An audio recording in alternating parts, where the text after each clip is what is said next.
Alors là, on parle beaucoup de véhicules neufs, mais la problématique de la pollution, c'est quand même le parc. Alors, qu'est-ce qu'on peut faire sur le parc existant, Monsieur Godefroy? Est-ce qu'il y a des solutions pour baisser la pollution? Alors effectivement, maintenant, je pense qu'on est à peu près tous d'accord pour dire que le diesel nouvelle génération, il est vraiment bien dépollué. En tout cas, ils ont fait beaucoup d'efforts à ce niveau-là.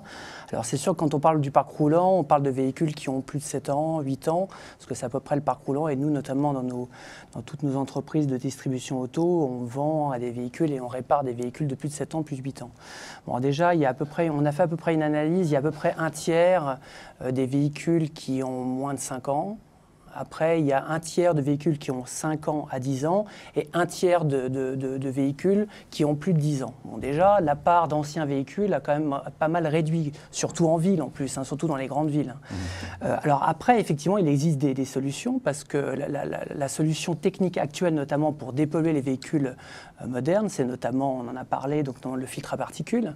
Et il y a des équipementiers donc, étrangers, notamment anglais et allemands, qui ont des solutions pour faire ce qu'ils appellent du rétrofit, c'est-à-dire réadapter sur des véhicules anciens, sur la ligne d'échappement, la possibilité de rajouter un FAP pour dépolluer les anciens véhicules. Alors ça existe déjà actuellement. Mais on n'arrive pas à la dépollution d'un véhicule neuf. Si. On arrive à dépolluer un ancien véhicule, c'est-à-dire un véhicule qui est assez ancien. On arrive à la même capacité de On arrive à la même capacité. À partir du moment où il y a un FAP, ils ont même des kits qui peuvent aller même jusqu'à la D-Blue même.